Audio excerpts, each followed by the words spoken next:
Good morning, Azeroth. It is the 8th of May 2025. Grab your morning beverage and welcome to the stream. We continue to push up our Gallagio rep through LFR today, slowly work our way towards all those rewards. Without any further ado, let's get stuck in.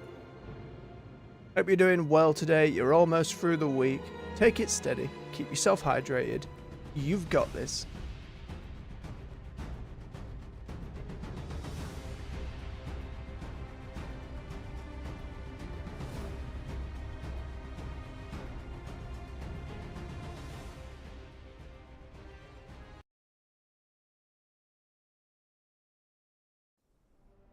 Alright, let's get ourselves signed up.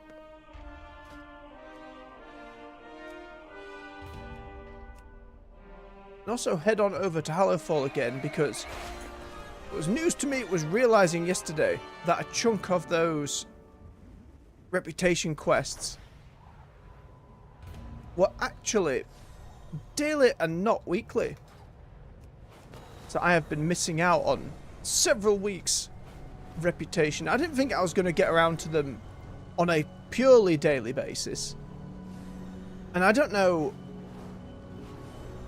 how much those rewards diminish as you do them on alts, like if the reputation gain is still there at the full 200 per quest on every alt, or if it goes down to like 100 for the next alt and then the third alt there's no rep at all. I'd have to check.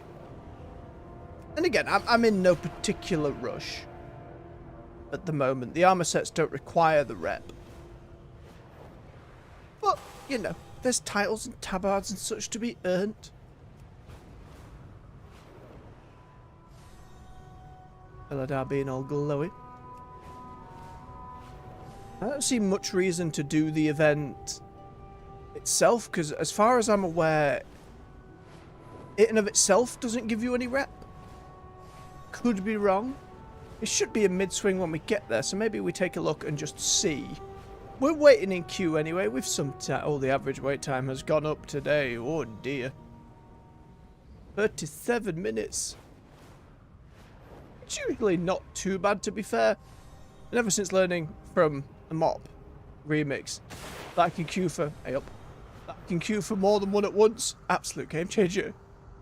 I want you to picture this, just queuing for one and being like, right, this is the next 3 hours because I'm having to do them all individually. Nightmare. I wish the game had at some point mentioned that to me. But here we are. No, he does have more. Step into the light. Is that the best And it is indeed. Stay alert. Oh no, look at that. This is a one-time warband bonus. Stay productive. So you can't just jump to a load of alts. Vigilant in the light.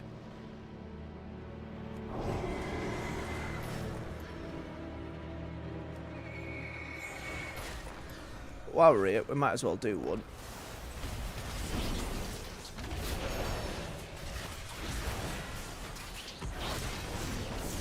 Is that the best warrior they can offer? Get in there and show them the strength of the blades! I'm out of range.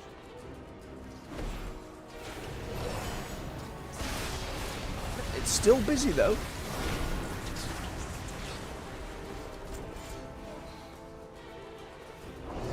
Yeah, folks do love their alt gearing methods.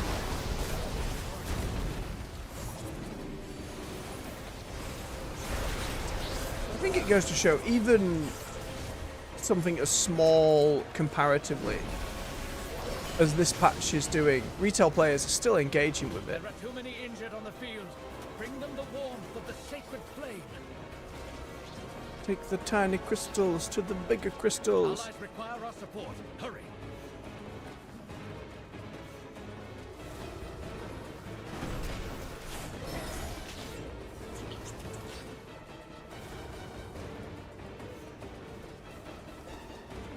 Like how unnecessarily intense the music is. I mean, I get it. We're meant to be under assault here. There are too many injured on the It's field. just an odd Bring them feeling. the warmth of the sacred flame. There are too many injured on the field. Bring them the warmth of the sacred flame.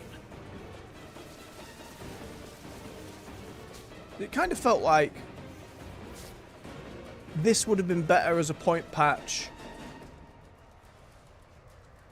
alongside the anniversary event, just time frame wise. Because you think, where have these Sureki forces been hiding? Kind of why I wish there was some kind of leading quest to this to kind of explain how they weren't sorted by our Nerubian allies.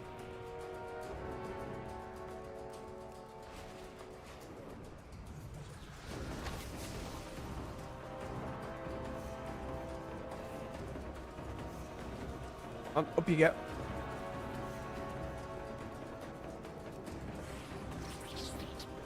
Oh. I just flung him to the ground. Oh no. Didn't help at all. I figured that was like something where I could chuck and pick up and keep going, but alas, I just let him die.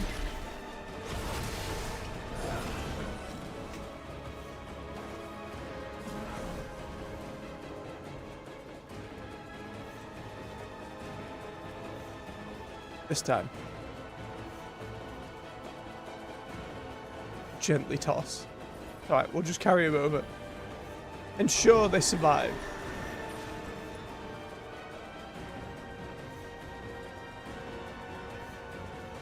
LFR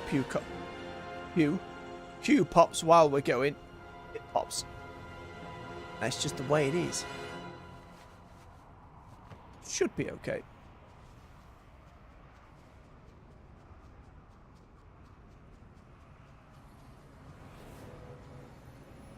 There you go. Stuff like that, though, as a healer, I'd always like the ability, and they often do. I can heal them and pick them up myself. The cowardly crawlers are retreating! Rally to me, and we will finish this fight! It seems like this service reward is actually based on me for once, rather than the whole area going. Let us give them a reason to That keep being the other running. bar here.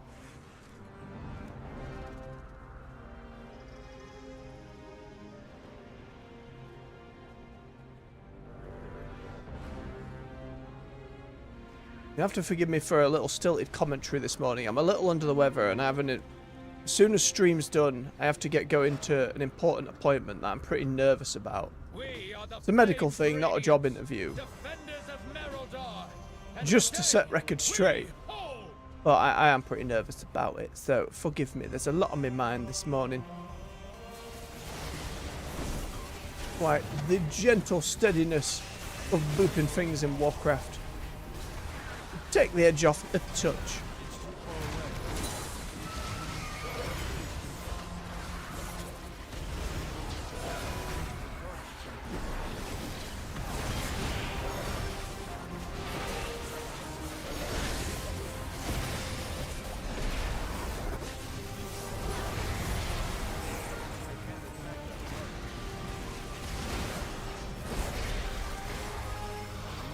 Break the ranks.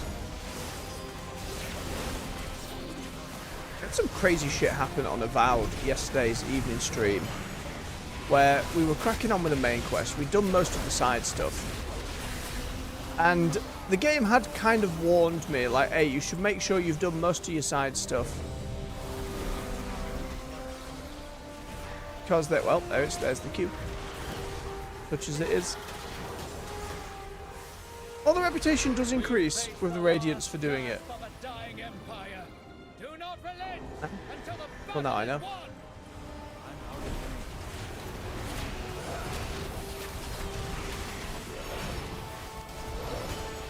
I will have to double check on lockouts and stuff in that regard, see if there's a maximum a week or if it's every time you do the event. So I imagine people will get this capped out pretty quickly then. And we're off. Shame, but such as it is.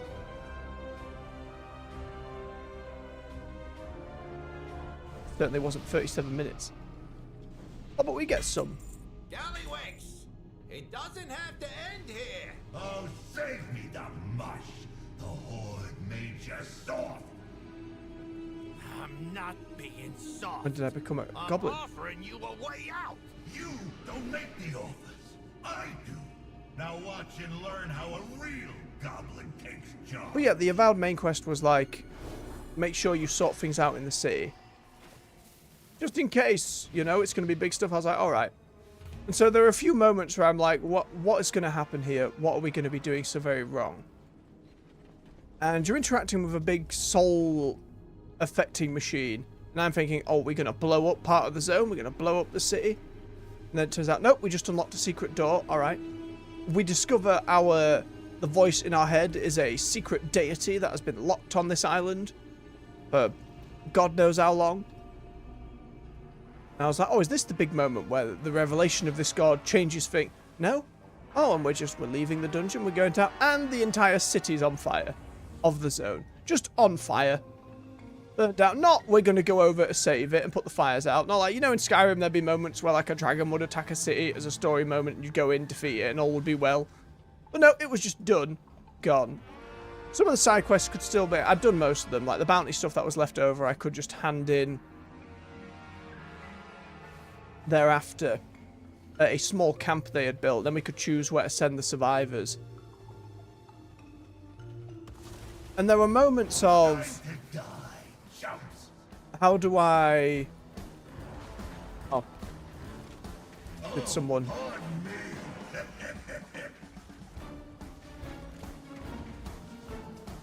kind of pull the boss?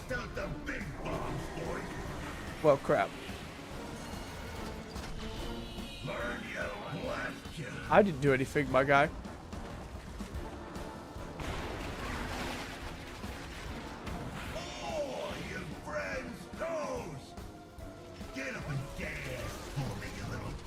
Because this group that put the city to the torch, I had met some of their, what's the word? Not infiltrators, just some of their members were in a waterfall cave nearby. And I was like, right, they're clearly zealots. A group called the Steel Garrote. And I was like, I don't want to just start a fight here. So we'll keep moving. I robbed him a little bit. I found a chest nearby. But then a part of me was like, what if I had killed them all? Would that have changed this attack? But I'm sure not. It's a big set piece of the game. It's clear that's just going to happen. Nearly. Oh, unlucky. Unlucky!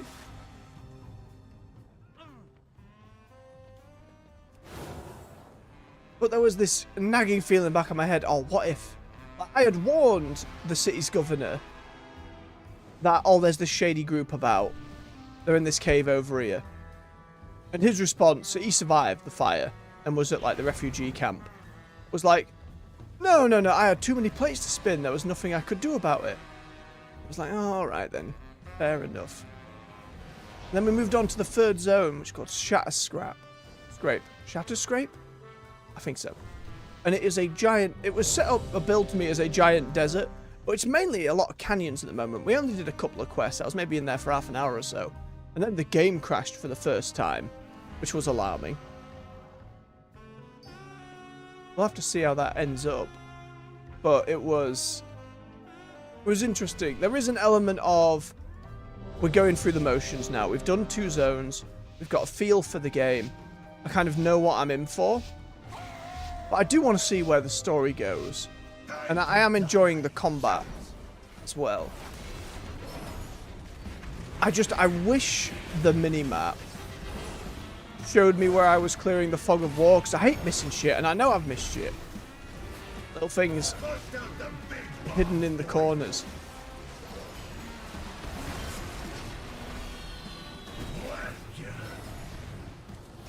So I'm always just in my head like, oh, this tiny little bit of fog of war I haven't gotten over. There must be something hidden away in there. Because a lot of the time there has been.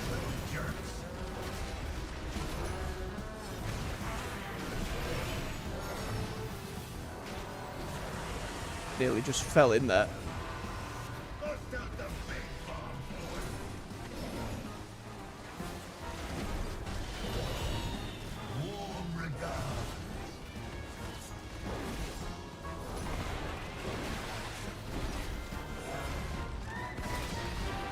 Again, I still, in terms of an audience, I know this varies from streamer to streamer. How much people would prefer if I was jumping game to game on the evening streams rather than just sticking with one until I finish it.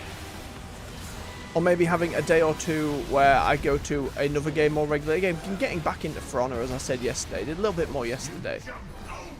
I need to get closer. And there's an element of, would I be doing this on stream on a Friday kind of thing? When I first started, there was an element of, I'll be making videos on the weekend, so I want to tackle some live service games and kind of do a segment on that, as it were, like how's the service, and go down, how is it like monetization wise, what are the barriers to entry, how does it feel playing your average match. But again, it didn't really work out that way, timeline wise. I think if my living situation was different, I'd have a little more freedom to experiment with time frame, but at the moment we're pretty locked in. About as much as I can shuffle about while keeping me sanity.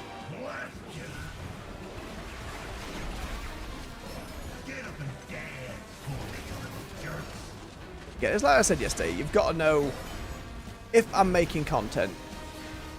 At the moment, the streams and stuff, it's me and the games, you know? And that comes down to if people enjoy spending time with me, hanging out, regardless of the games I'm playing.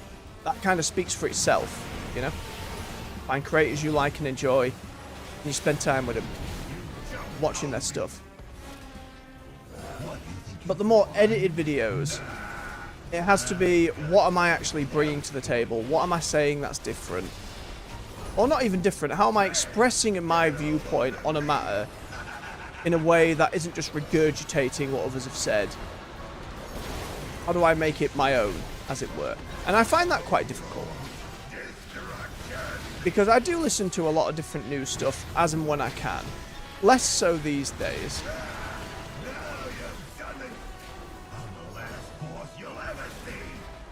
But expressing it in a way where I kind of have my own take. Maybe I'm just being a little harsh on myself, but I certainly... Dude just got targeted and destroyed. Pulled aggro from the tags. Wild.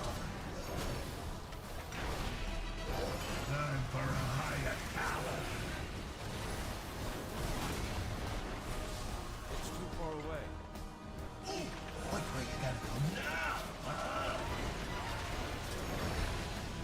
But maybe that's something I'll figure out in time.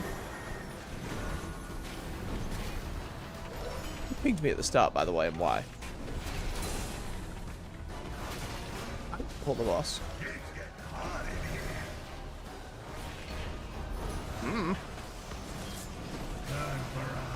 The chat turned off, there is no indication. I hardly imagine it was pleasant.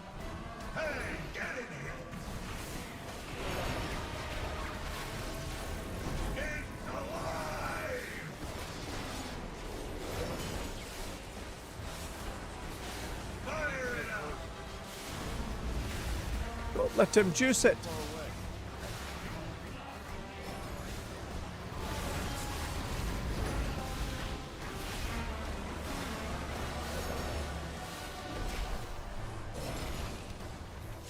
Gallagio's down you go.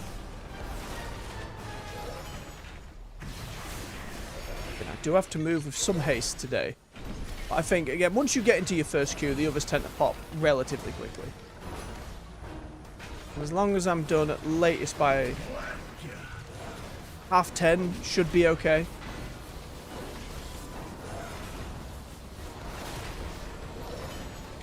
Which of late has been fine, to be fair. Yeah, when we get into the territory of a new expansion coming out, bigger patches, the horrific vision stuff, I think, streams will be a little bit longer as we explore new things.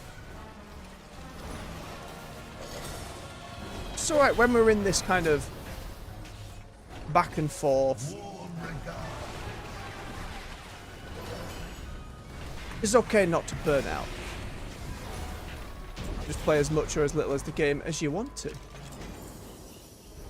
Doof. Nice.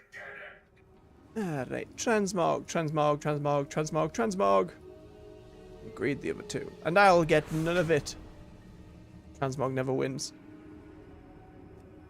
I don't think it should be necessarily a separate loot table. I think it should be the same loot, but you get a bonus transmog version. You know what I mean? So, like, people who are needing and greeding, someone wins the item. But then, for the transmog, it's another roll on top of that. Because at the moment, you're always going to get people needing and greeding above that point. It's never going to be the other way around. Oh, the Shreki forces are over here today. My goodness.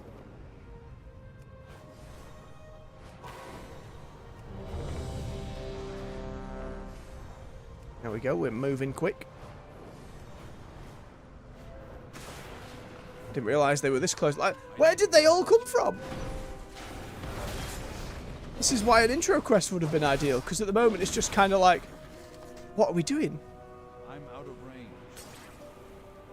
What, so many are up against the walls? Somebody cocked up somewhere. Was that Executor? Maybe AJ was right. Maybe he is a villain. Nah. He's just got a creepy voice. It's fine. Where did that ball of lightning come from? I need to get closer.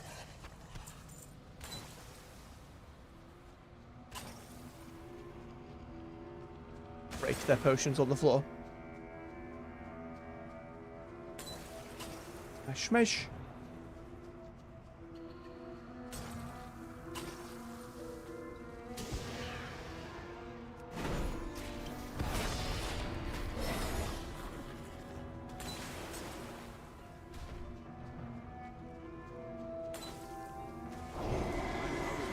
Still got our delves to do tomorrow as well. Keep pushing our gear up. Where is the piece that... Okay, we still have Cersei's Circlet, which can't be upgraded. I'd need another hero ring and actually upgrade it to get to them, because I know they nerfed the Circlet at some point during this patch. It still seems pretty solid. If we can find a ring with straight up strength on it, that's probably better.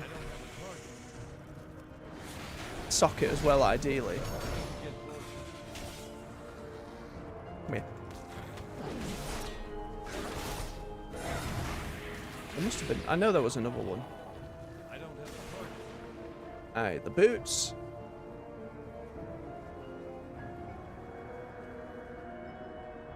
Boots and the shoulders were the other bits. It's too far away. That's 3 pieces, and then we're maxed out on hero gear. And other than trying to find really specific items, which I am enjoying getting the gear game, tackle delves, but the idea of then gunning for specific shit, it's more of a mythic, like people talk about a lot, of getting their trinket. The best in slot trinket from somewhere specific. And that's usually a mythic dungeon of some kind.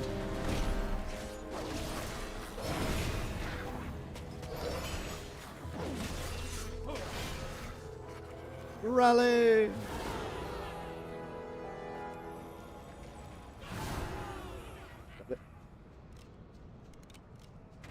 Oh, Steel Strike, the younger. We are the holders of hope. We meet again. I was hoping it'd be among those who answered the call. When the Shreki rekindled their assaults on our borders, the great Chiron and his lamplighters mobilized to secure Light's readout in the Aegis Wall. Neither of us were expecting an assault on Meroldar so soon. Your revival is most appreciated. Where's Steel Strike, the general? Smiles, doing what she always does, leaping into the fray. After Faye had convinced her to declare Fame's radiance, the general entrusted Meroldar's defences to me, while she organised a regiment to secure our townsteads to the north. The Shreki have been spotted in large numbers all around Hallowfall, cannot allow a single corner of our home to remain undefended. Again, a quest to get us this point, seeing that initial invasion. I just think would have gone a lot of way. It didn't have to be like a fully voiced with cinematics, the shebang, just 1 or 2 leading quests. And maybe pinning a leader on them in some way, not just, the rebel throng and some big guys.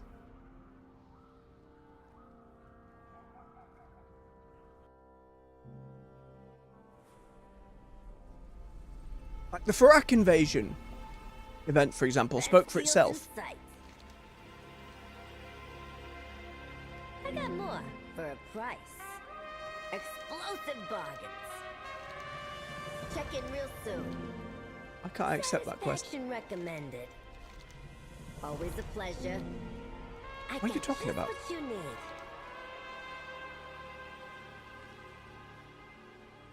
That's it? It already exists. Remove it to complete the quest. Okay. Satisfaction recommended. There you go. Job done.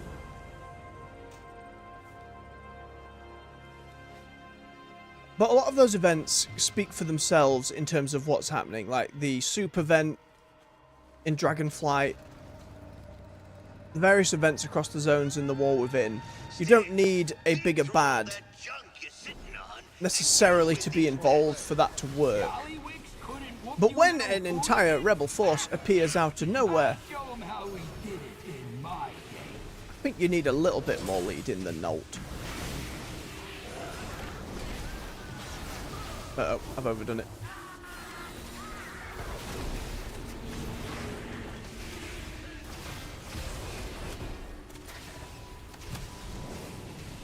There we go, we're okay.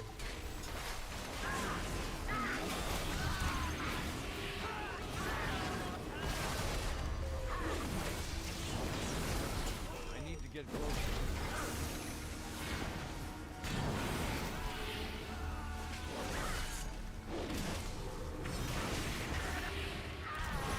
What was the one in the Emerald Drink? The Super Bloom?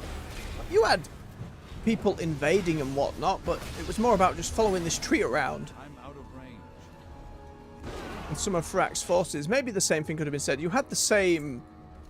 Because it was the same boss at the end, it was that shaman who used earth magic and stuff. Or had the earthy armor. So at least it kind of felt like, oh, this is who's leading the charge, whereas... Maybe that's a problem with just the visuals of the Nerubian warlords, like, you know, the big chitinous crypt lords. That they are the military command and stuff like that. It's just, it's difficult to see them casually as, this is the linchpin. And to be fair, when that boss swaps with the bigger monstrous fellas like Zekfia was, kind of undercuts it a little bit.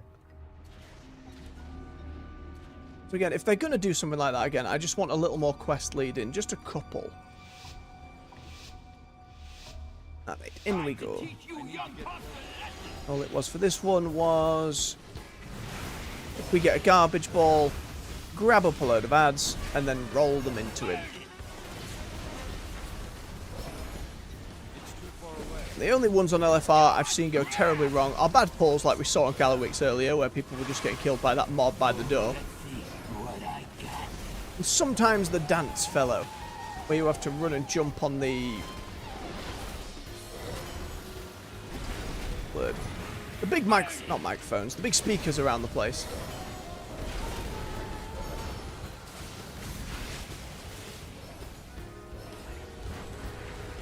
Oh, there they go. Ah.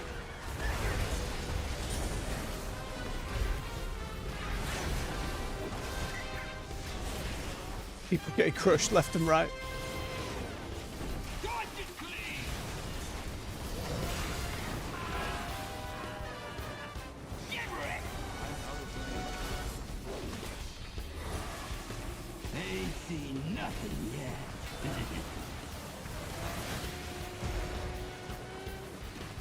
Assuming this reputation system for a raid is something they're going to continue going forward, with more rewards being put on as time goes on.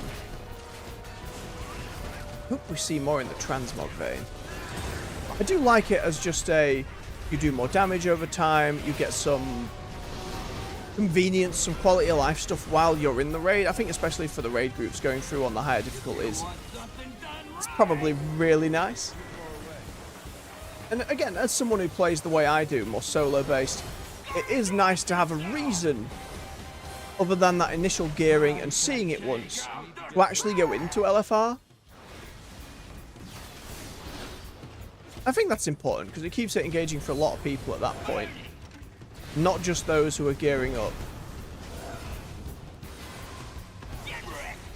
I still wouldn't say no to a story mode version of the raid, so I could steadily and slowly see it and explore it more. I think giving more and more reasons for folks to go and play the other modes of it does help. And I'm sure that buff, again, for the guilds fighting their way through it, those buff and conveniences over time only makes it more doable. I mean, I can't speak to the mythic side of things. What was the last time I heard someone talk about it? Was it like 200 guilds or something had beaten Gallagio on mythic? It's probably more than that now, but still a very small amount of the player base. And as I keep regularly getting told, oh, everyone's playing Classic now, to which I'm like, I mean, they're not. We see enough people moving out and about on retail, and let's be real, when player housing becomes a reality, I don't think they're going to be bobbing that into Classic. That's probably a lot of work. I mean, they might. It's not an impossible thing to consider, but they don't tend to add a lot of new stuff. I don't even know if they ever added Transmog to Classic. I assume they didn't. If they have, let me know if you're a Classic regular. Classic Andy, I think the term was once. I know they added like dual spec at one point. And there's other quality of, like, it's not one-to-one how it used to be, because, you know, it couldn't be. Oh, do we get the half stone? Not with a 4, we don't. Ay. Never lucky. But I think people really underestimate, for a more, especially the more casual audience. And casual's maybe even the wrong word to use. Like folks who don't go and do all the raids and group content, but enjoy playing the game, put a lot of, because casual often implies you're not putting a lot of time into the game. And I don't think that's the case. I think collectors put plenty of time into the game. It's just they're not pushing, whether it's PvP or raids. You could argue that's what counts as casual, but I feel like if you're putting a lot of time in, that's not casual. I think casual's the kind of player who plays something once a week for an hour or so. You know, maybe a few hours on the weekend. Whether that's WoW or COD or FIFA or their games of League. I don't think if you're making sure you bob on each day for an hour or two, you're playing casual. But people get very up in arms about that and how other people play video games, so it's neither here nor there, I suppose. Right, I took his aggro off other people. Someone's going to be annoyed that he's aggroed on me.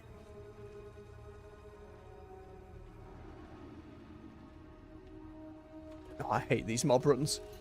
It's so much easier to just kill the trash. Because inevitably, someone's going to mess up. Someone will pull a whole load of trash. But I get the thing, you run around here, you get the tank to line of sight them, so they all have to run around the corner, and we mow them down. But look, we've managed to pull the big bugger anyway. Oh no, oh no. Some shields. No, this isn't fair. I was just behind.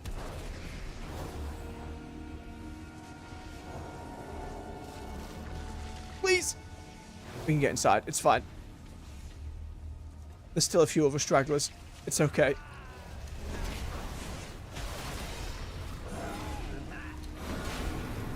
Considering how badly this has gone on other occasions, it's doing okay. One of the mobs has glitched, though. That's new. Too much goop on the floor. Oh, we're all evading now. Oh, other mobs. You hate to see it. One of those bugbears with WoW, that's just enemy AI and the complexity of MMOs. Oh look, they finally got through. We're good, we're good. Kill that doggo. Not something you want to say often in games, but with so many enemies tame doggos, what can you do? There you are. One death. Where's my revive? Not we're in combat. Not wasting the combat revive. Though again, I think the cooldowns on that are separate now when you're in a fight and out of a fight, when it comes to a boss. That's why that it has a load of stacks on it, like 7 or 8 casts.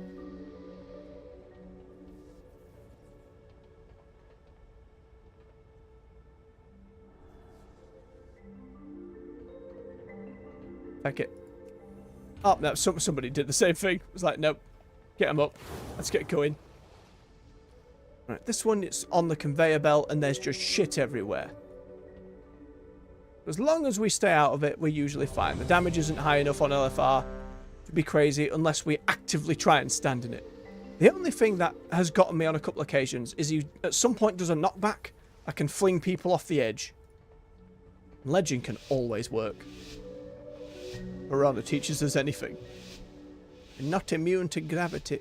Hey up. I got research to develop. Just spawned in.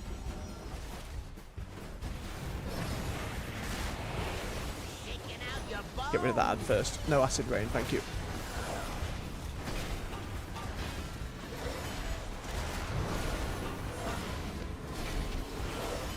Toasting to my success. Nope. Tiny treadmills. Don't do this. Let's try a little experiment. Find the flames. I call this the green noise.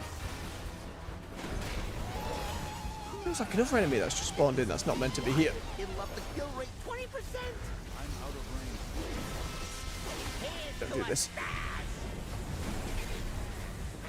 Get out of the lightning.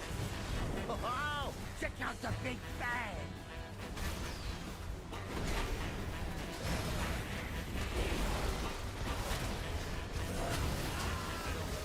Okay, there we go. Mind the rockets flying through. Shaking out your bones. There's so many spell effects in the retail game. It can be hard to tell sometimes. I imagine for folks doing higher end raiding, you just turn off a lot of these.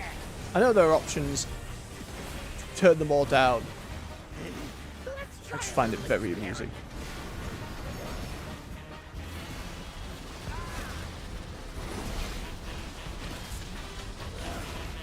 How hot this flesh get before it sizzles?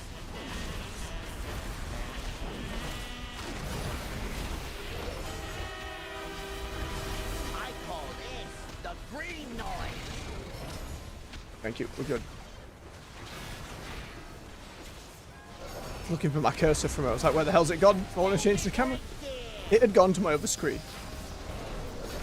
No, there it is.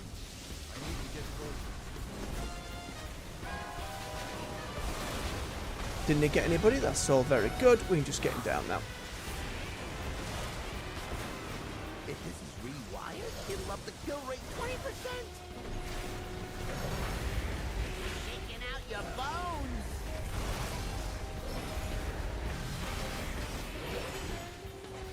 Let's think again about what raid will be next.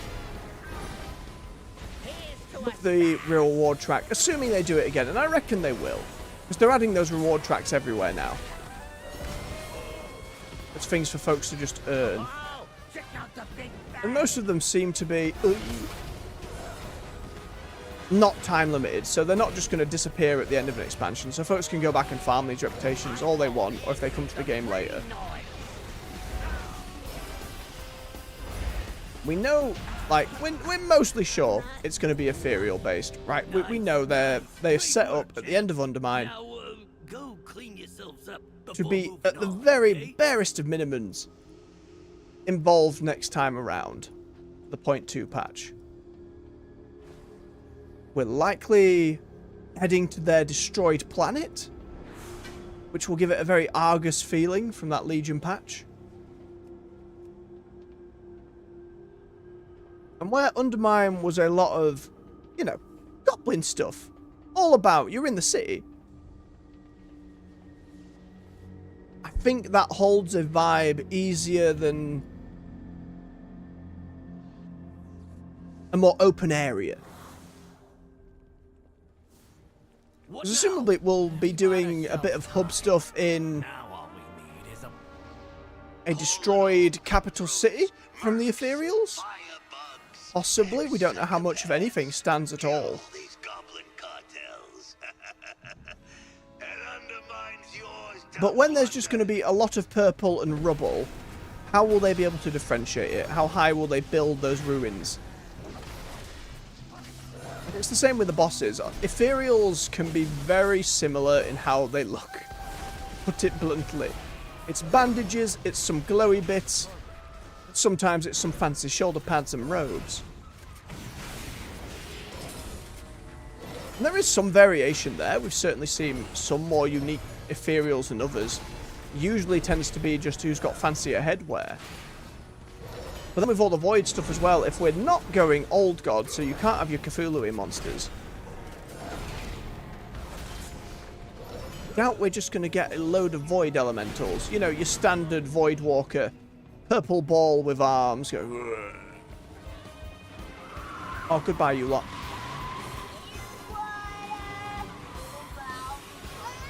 Well dodged, Goblin. Hard to tell at this point if it's someone's first go and they don't see that coming, or if they're doing it on purpose. Take care of her while we check on our cartels.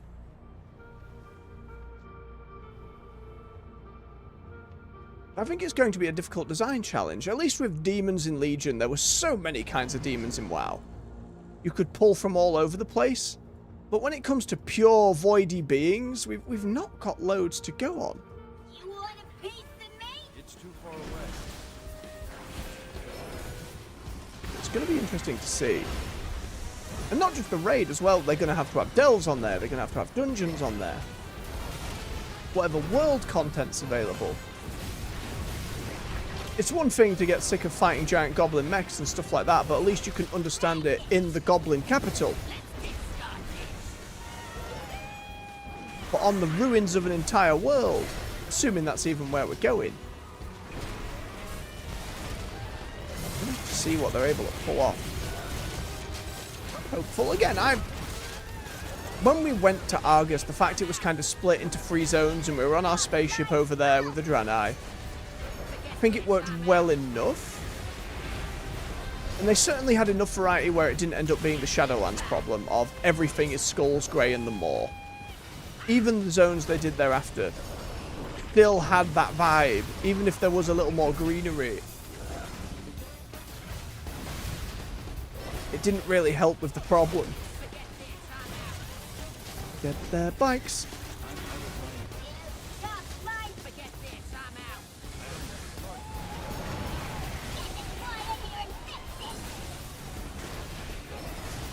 I don't think we get to a point at the end of that ethereal story where we're reconstituting their bodies.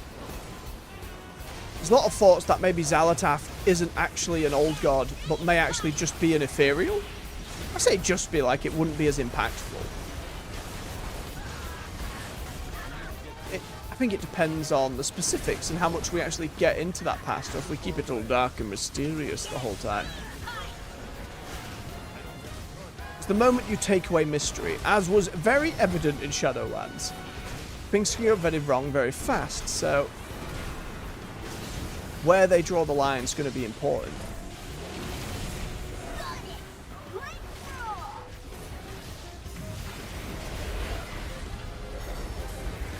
And I don't think that means a flashback where we see what Ethereals looked like, because at that point they're inevitably just going to look like humanoids, but maybe a little alien.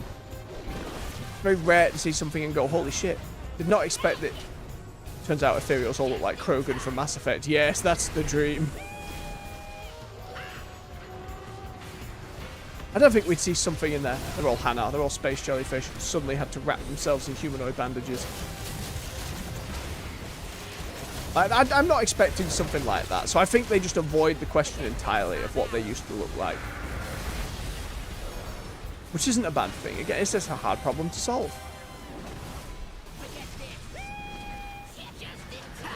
May have exit.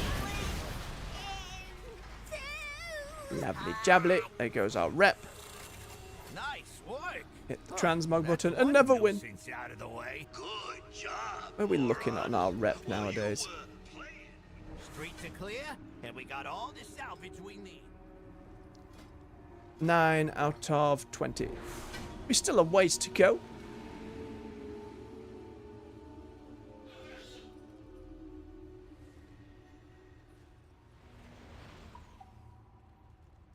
It's just mounts and stuff. Where was the...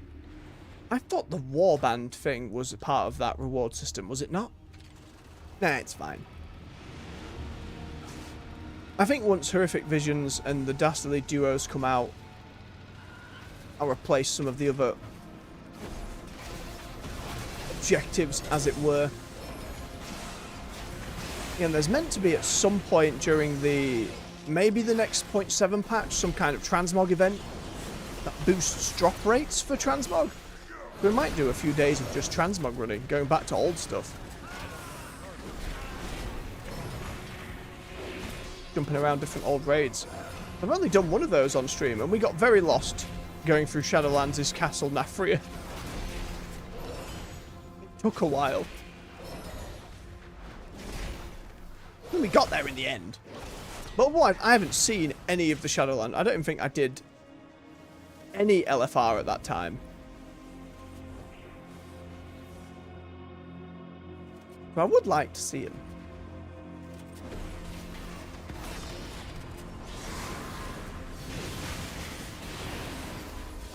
I don't think Dragonflight stuff has got Legacy mode activated for loot yet, so there won't be much point gunning for transmogs that way.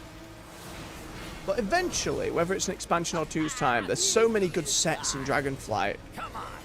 Gallywix wants a fight. We're going to have to be going back and getting some fashion.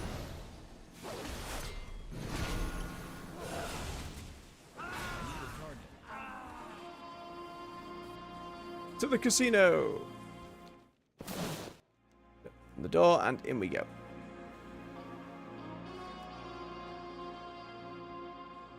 Have a quick swig of his beverage. Make sure you're all doing the same out there. Keep yourselves hydrated. Keep your eyes on the Gallagio. Well, you can. You ready to talk? What? You think you're gonna yap at me till I roll over? We got games to play, Gazlo.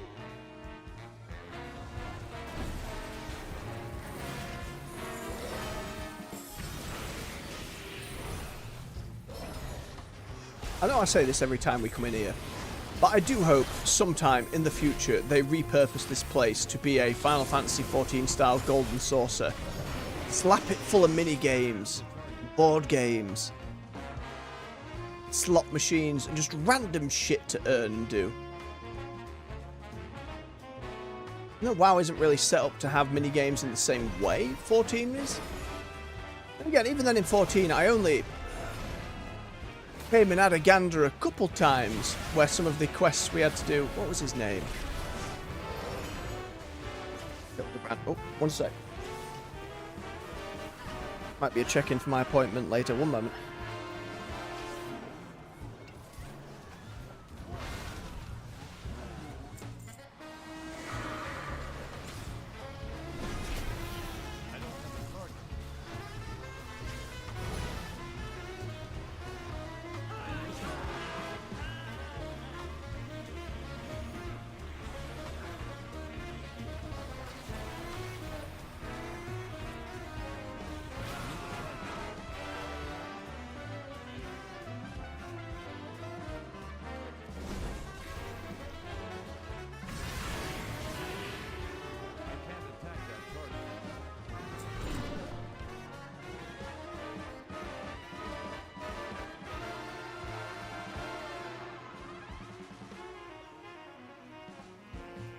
Can we bring your appointment forward, they said. So it happens in the next 10 minutes. No, I'm working at the moment. I know some people will balk at the idea of stream working, but the idea is to get this point to sustainable employment. Ideally, you know, that's the goal. And I've done very well, I think, thus far, for the most part, in keeping any necessary appointments out of those time slots. Every now and then one comes up that I can't move around, but most of the time we've been able to. Fortunately, they gave me the option to stick with the original time.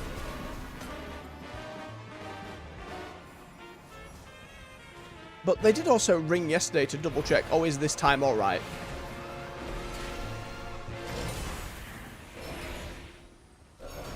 Go on, place your bets. But I We're already gotta moving. say, your odds don't look so good. Something tells me this one's rigged. Again, what time are we on? We're about 10. I've got about half an hour before I have to get ready proper. So we should be alright getting one more wing done and then finishing these other dailies. And yeah, the problem with both the dailies and the weeklies having the blue exclamation mark, I know some of the weeklies have like the jaggedy star bit, but not all of them do. Some of the weeklies just look like regular dailies. I guess I have to do the hover over and check, which doesn't tell you there, but I have to open it and then hover this and then look at the time. But now I know. And again, the actual event itself, I thought from the first week of trying it, wasn't giving me any bonus reputation. So doing it more had no bearing, but evidently it does. But these quests can't be done on multiple characters for the rep. Like, at the very least, that is made clear. This is a one-time warband bonus. Ready to win big! Hello, slot machine. Bandit is a pretty great name for a slot machine.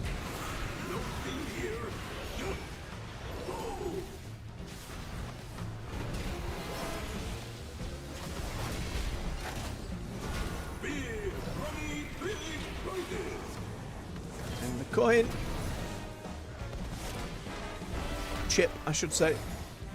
Proper terminology. When was the last time I was at a casino? Probably a family do, maybe over a year ago. It's a regular my folks always end up going to.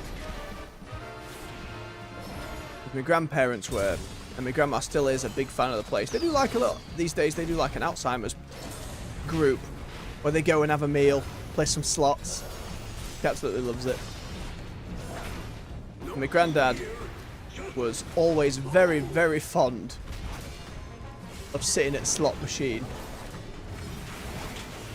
I never had much luck with them. I did alright at the blackjack table and that was about it. Poker I just found too stressful. Unless you're doing it with a group of mates, you roll up and there's just a group of strangers at the table. And real money's online, I'm like, a little too much for me. It's hard to enjoy the game at that point. But blackjack's amusing enough. I think I've told the story before. A fellow would just come up behind me and put bets on my stuff and then get really pissed when I would make a call of like, no, I'm sticking with the cards I've got, or I'm drawing another card. See if we get under 21 still. If I didn't do what he thought was best, and I'm like, you're putting money on me, you gotta trust me. Maybe that trust is misplaced, but dear God, in that case, don't just come up behind me and slap chips down. You silly fool. I did alright first. Doubled my chips, then I doubled them again. And then one more time. And then halved them. And then walked away. It was a net positive. You get like a, what was it, a £10 free bet with your meal. And we always went for a meal and then you'd go and do some drinking and some gambling. You get a couple of free drinks as well, because of course you do. They want to keep you in there.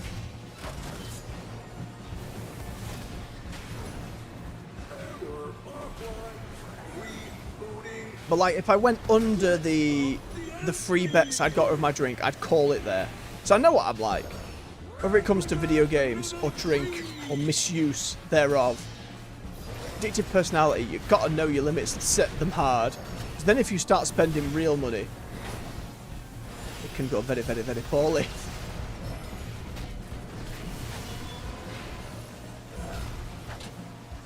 I had a brief sojourn into online gambling at one point. Maybe a month or so after that, it became clear very quickly, right, this is going to get unhealthy real fast. So we're just going to not. We're just going to not. Is it going to be fun when you hit a slot machine and suddenly, oh, I got like 40 quid. My goodness, just pressing this button. Oh, very nice. And it's all gone.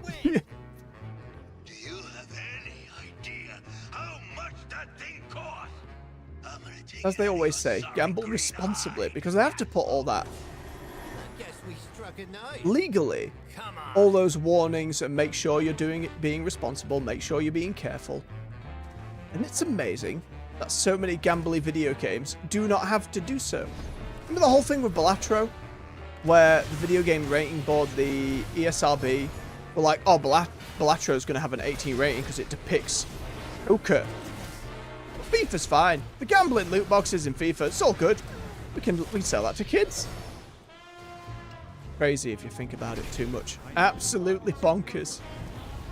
In fact, the people over there don't actually play any video games. They wouldn't even have to, like, I don't play FIFA. But I know its predatory monetization system. I've got friends and family members who play a lot of it who completely agree. We're all in the same ballpark there. For FIFA fans especially, there's a studio, I think the name is Slow Clap. And they made a fighting game called, a pseudo-fighting game. It's like fighting game meets a Souls-like called Absolver. Servers are off these days, but you kind of went around beating up other fighters, making a custom move set, getting moves that were kind of like loot drops from different enemies. It was so cool. The fact they had to turn the servers off is such a shame because now no one can experience that. If there's any fan projects about trying to keep it up or going or to get it back up and going. But it was awesome. And then the next game they made, it's called Sifu. If you've watched Amazon's like secret level series, you'll have seen the Sifu episode. But basically, in a very similar vein to that last game, you're going through, fighting through groups of enemies to avenge your father and get these bosses who murdered him. And every time you go down, you get older. So there is like this cut-off. It is roguelite, so you kind of keep repeating and going. But you have like a number of lives based on how old you get. When you hit a certain age, you're buggered. Like, you are too old, you are dead. But you have to complete the whole game within that time frame. But the more you play it and understand the combos and understand how combat works, the easier that becomes. The final boss was a jammy bastard that took a while, but I really enjoyed it. And then they have a load of like combat challenges and arenas that you can do after the fact, which were all really good. But I bring that up because that studio, their next game, is a football game called Rematch. Now, I'm unlikely to play it, but a studio that was so good at animation work and really well-designed combat and flow, probably going to make a really good footy game. If anyone out there listening now or later is indeed a FIFA fan, again, the name of the game's going to be Rematch. There's a trailer out, like a teaser trailer, giving you an idea of the art style and that kind of thing.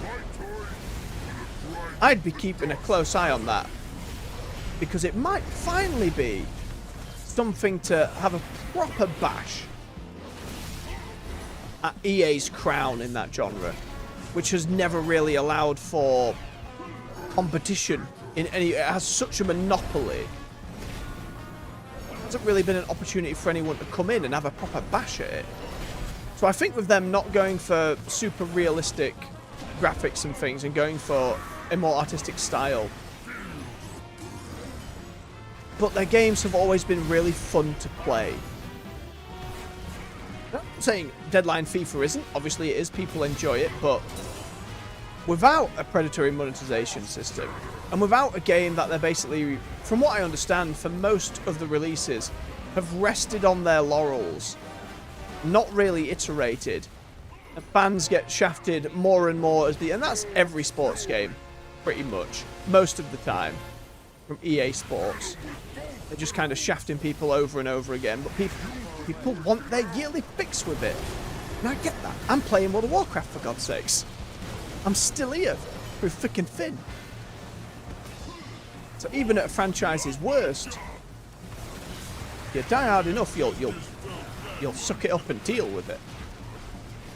But I think Rematch is going to be genuinely, if it can be marketed well, if it can reach enough eyes, word of mouth gets out, and lest we forget, it's a good video game. it has a really good chance of being a force for good there and upheaving a very stagnant genre. And maybe then that'll encourage other devs and other teams to go for other sports games. Like that Mario Strikers football game had a good going.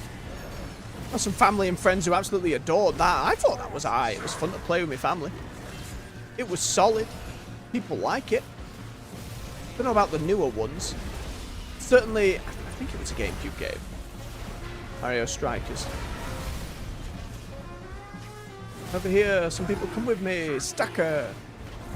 And go.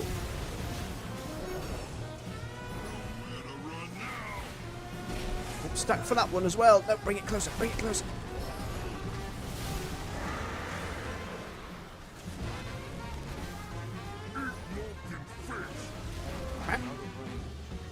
I'm gold.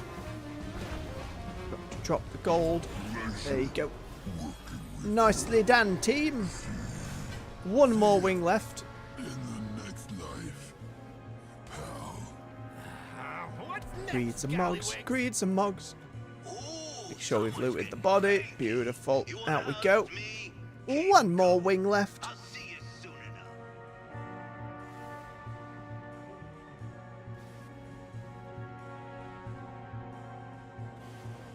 I try and think of like when a genre gets so stagnant. When the few like Konami had a football game at one point. Was that Pro Evolution Soccer? I remember an N64 cartridge that family member gave because they had gotten a hold. It sounded shit. They had gotten a hold of it and didn't. It might have been like my uncle had an N64 but didn't like football or didn't think he'd play the game, so hoped that I would. I didn't. I think we turned it on like twice. We had Pokemon Stadium to play, Zelda to play, and Blast Corps to play. Dear God, Rare making of a blast. I know you're making Sea of Thieves. I know you're stuck in your live service hell. I say that not as a bash on Sea of Thieves, by the way. Just that the development team is stuck in live service hell where they have to be constantly providing.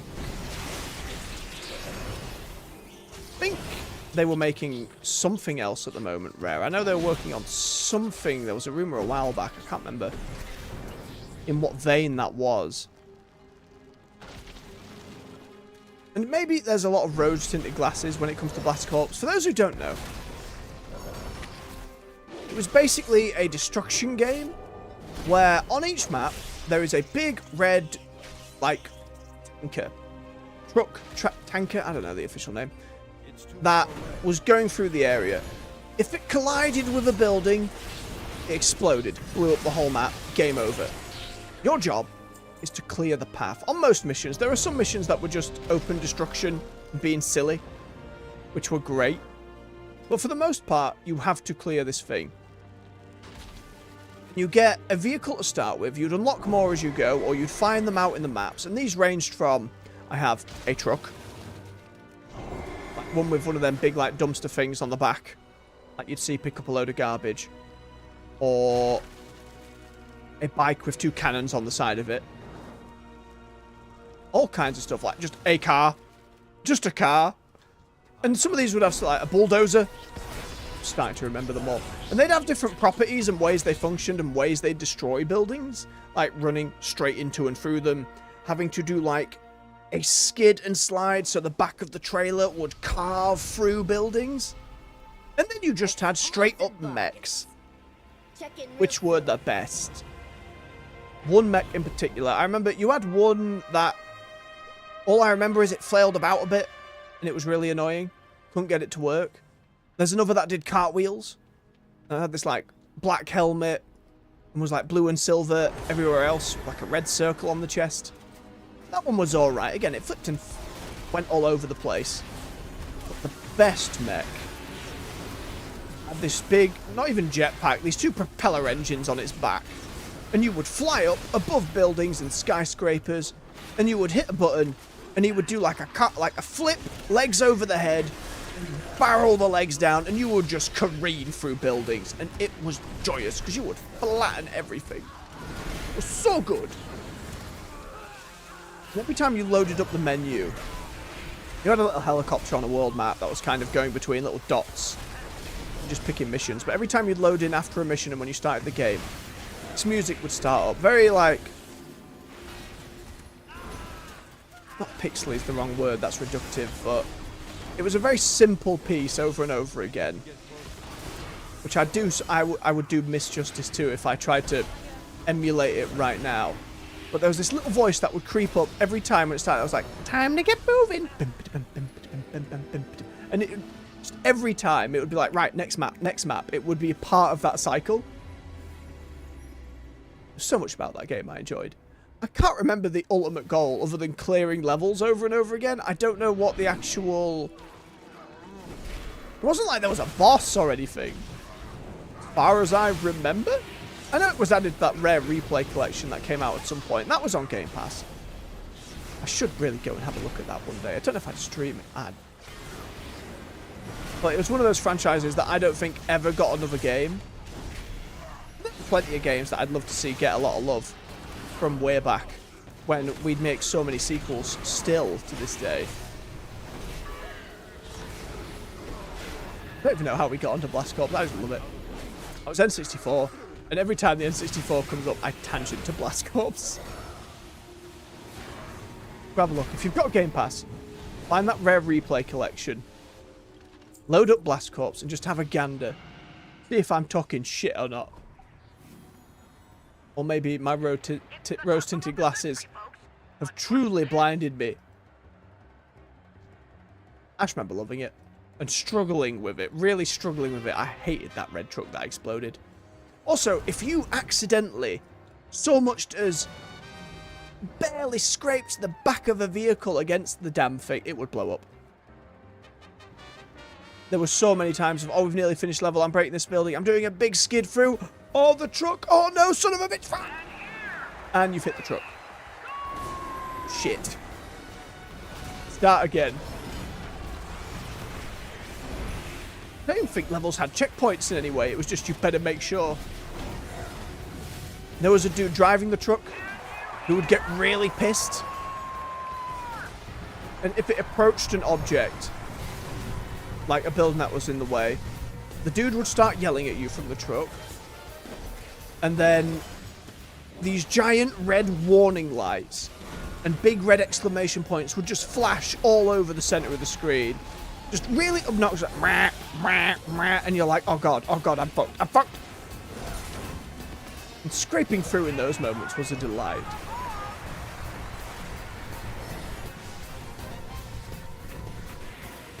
I'm trying to remember more niche stuff on the N64, but I don't know what was out. I wasn't paying attention to the bar. It's actually not what's niche really, because I think of like, for me, like Star Wars Rogue Squadron felt niche at the time. I know, and years later, a lot of folks have talked about it, and there were sequels to it. But when we first got our N64, and that kind of thing was, it was like, got on for my dad, because he's always been a big Star Wars fan. And that and pod racing were the games where it was like, right, kids are going to play Mario, they're going to play Zelda, I'm going to play these. And he never gained the hand-eye coordination as a base understanding. You know, when you give your parent a controller, and they don't understand that moving with one stick and camera with other stick, like just as a baseline, you know, so they're running in circles looking at the ground, trying desperately to understand and failing. And it's a generational thing. It's there's just a gap there that some people will never get past. Like my mum managed on a few fighting games over the years if they had a character creator. Especially if we got some like aunties and uncles involved, everyone had had a few drinks. They'd come in and bash about a little bit. Get one of the uncles, give me a controller, oh I'm good at these. They're not. They never were.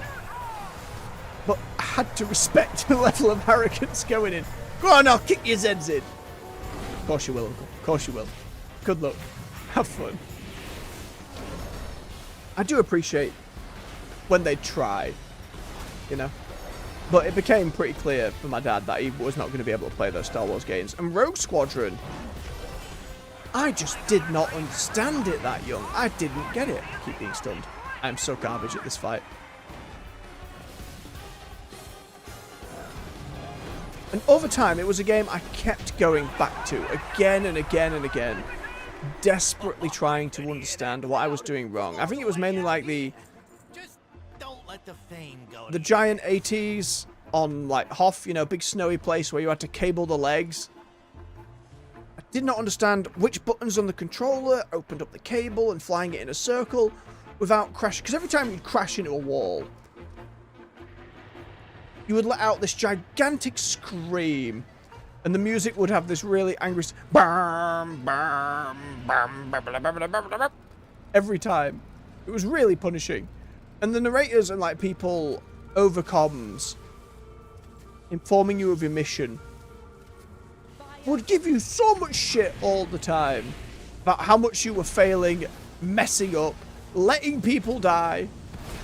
Absolute nightmare. Eventually, maybe over the course of 5 years or more, maybe even longer than that, I would eventually beat the game. Same with pod racing. We're in a similar vein.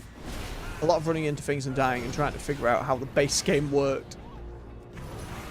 Like on pod racing, it was realizing how one could boost. Absolute game changer as a basic mechanic. I feel like the manuals said shit. I'm sure they did. But I know I read manuals. I know I always did tutorials. I'm so sure that game never told me how to boost. And I know I keep tangenting, but I loved Watto's shop in that game. You'd walk in, that shop music was some like there was no background track. It was just the guy voicing Watto going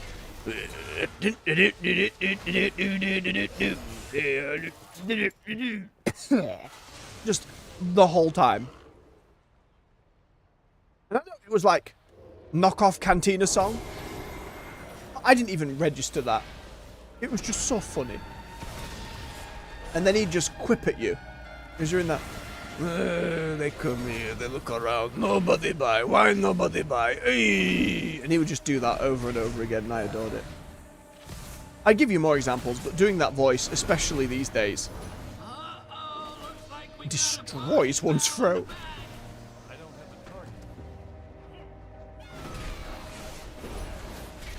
It's a soft spot for it in my heart, though. Pretty sure they re-released pod racing on PC at one point. Keep me checking, forgetting. So they had local multiplayer, but obviously they never had online multiplayer for it. So I wonder if they did do a re-release, and if they did, if it had online multiplayer, because I bet that's fucking ruthless.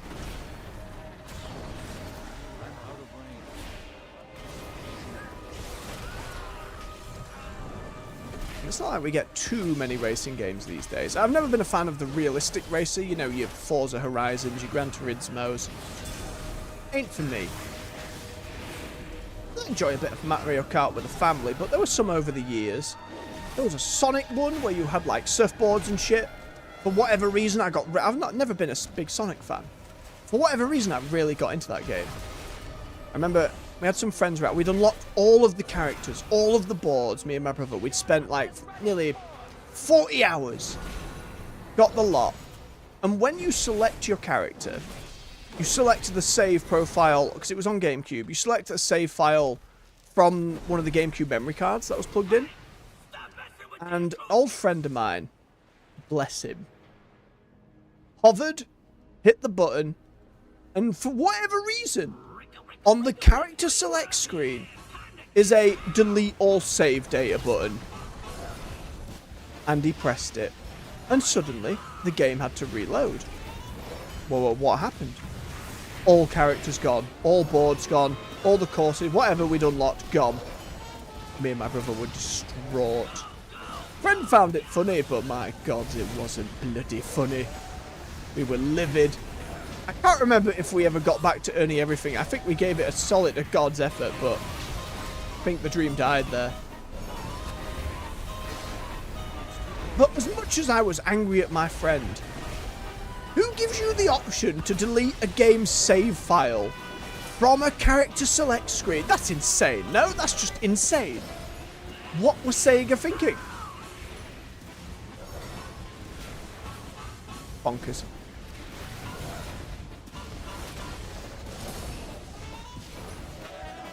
That was a pivot more to get towards GameCube than N64 though. Well, Dash Hog, thinking of GameCube and racing games. There was like a Mickey Mouse racing game on the N64, which was basically knockoff Mario Kart. It was okay. It even had the battle mode with the balloons. It was okay. We still preferred Mario Kart. Every now and then we'd do it something different. Everyone has a lot of nice things to say about the... Which was it?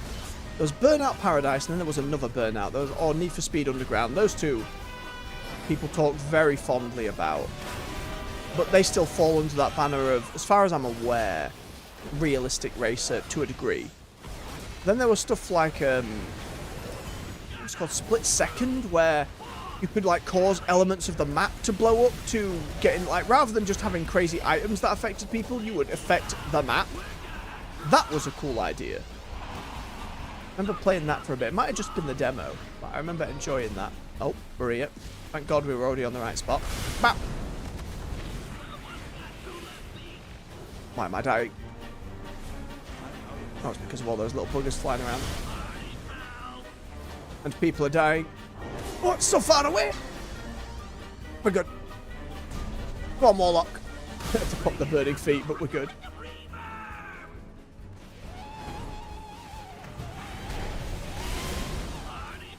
There we go, I had to pay attention for a moment. Is that all of them? Okay, we're good, we're good, we're good.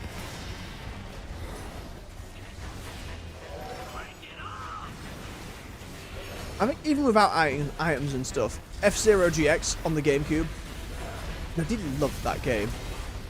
I hadn't played anything like it. The speed at which you were moving, the soundtrack. It was like from the moment I watched the trailer, and it's like just this initial slow pan around these like space cars, for those who don't know.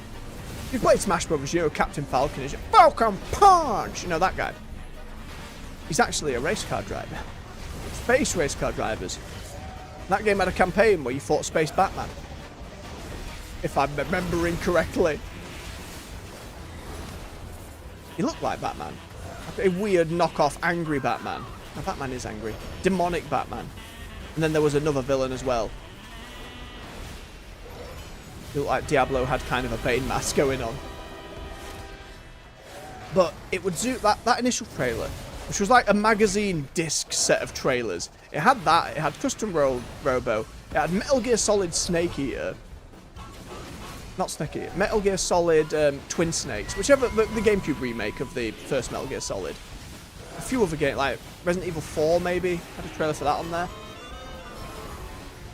And it's, again, it's this slow pan around some of the racetracks, the cars, and the music's just like bam, bam, bam, bam, bam, bam, bam, bam, bam, bam, and you're like, oh, what's happening here? What's going on? Bam, bam, bam, bam, and then there's a pause. And suddenly they're racing and they're boosting and they're flying all over the shop. And we're like, we've got to get this video game. We've got to get this video game immediately. Holy shit, what is it? And you could customize your cars and, oh, there's so much good shit. And they've done fuck all with F-Zero since. Truly, truly a waste. Here's hoping on the Switch 2 they fight that. I mean, they did that, like, Battle Royale F-Zero for the old 2D ones. That seemed people were happy with it. It wasn't like getting a new F-Zero game. It felt like Nintendo doing, oh, we've got the Mario Battle Royale and the Tetris Battle Royale, and if you're paying your subscription, they have this Battle Royale. Sure, alright. It's fun, it's a gimmick that kind of keeps going. But it's not a new F-Zero game, Nintendo, god damn it. I mean, they got back to Metroid Prime. There's a good chance they'll get back to F-Zero one day. That'd be the dream.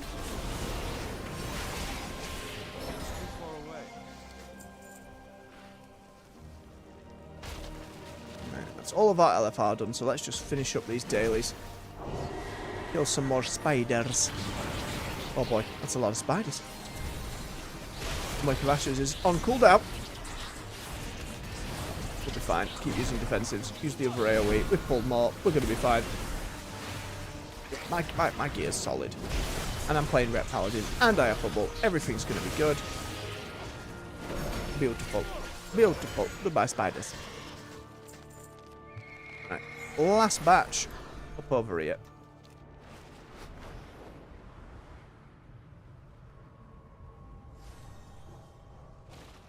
There you go. Greetings, outsider. When the stars shift,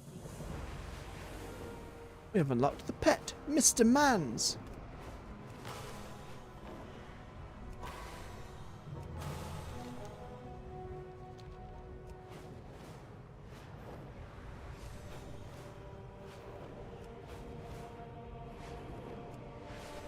I still don't think we get to the end of this expansion. They must explain what Belladar is, what our big crystal is before the end.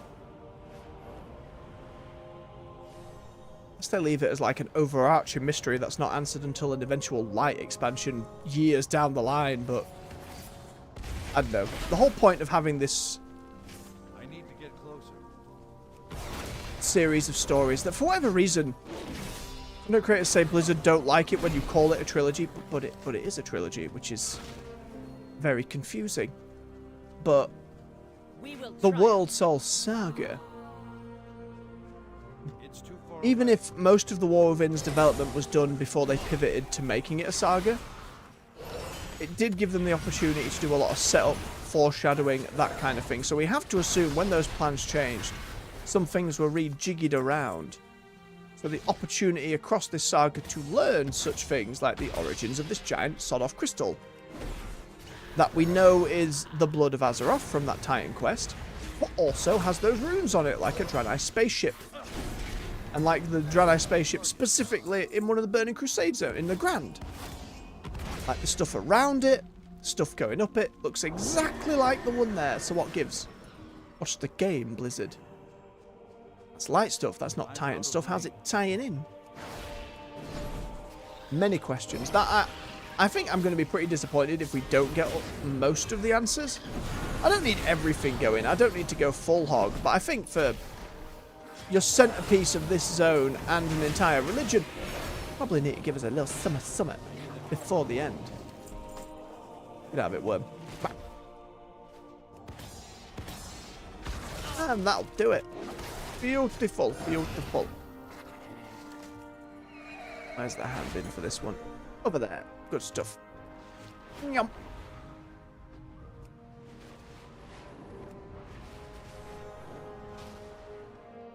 Hello? There you are. There is always hope if we choose to look for it.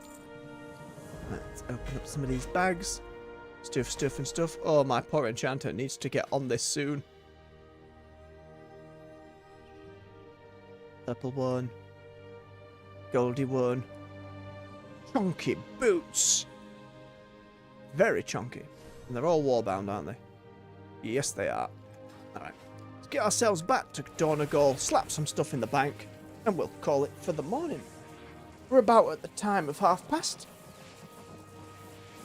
Oh, Anna in the chat, it's going alright. We are coming to the end of the morning stream, but nonetheless, thank you for checking us out. That's very kind. Hope you're doing well today as well. Let's get ourselves up and on over to the bank.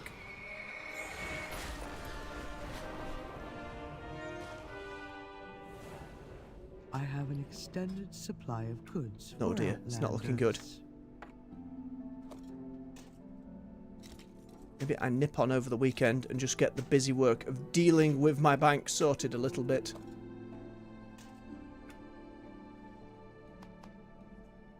And the rest... it's all junk to sell, wasn't it, by Tarib and Garib?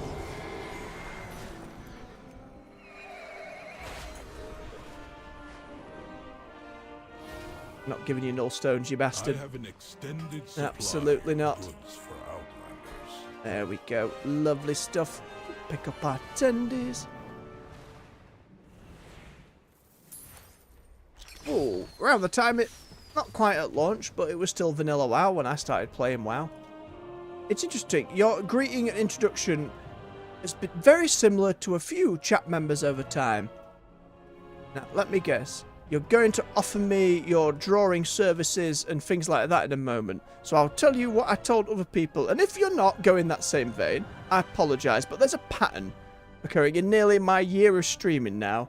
People come in, say those things, and my subscription count hasn't actually changed, and then try and sell me their services, which I respect the hustle, but I ain't at a point of being able to accept commissions and stuff yet. So if you were going that way, I'm just going to cut you off at the head there. In any case, we are winding down for the morning. Got an appointment to get to, so I will say thank you very much for watching. If you have enjoyed yourselves, don't forget to hit that like button. Help push the video through the algorithm so more folks come hang out and play some games with us. Subscribe for more content here on the channel. On the weekdays we're at 9 AM GMT with World of Warcraft, and between 4 and 6 in the evening we start up with other games. We've got playlists for all the games we've already played and covered right here on the channel for your binge to your heart's content. So until next time folks, much love, take care, and bye bye.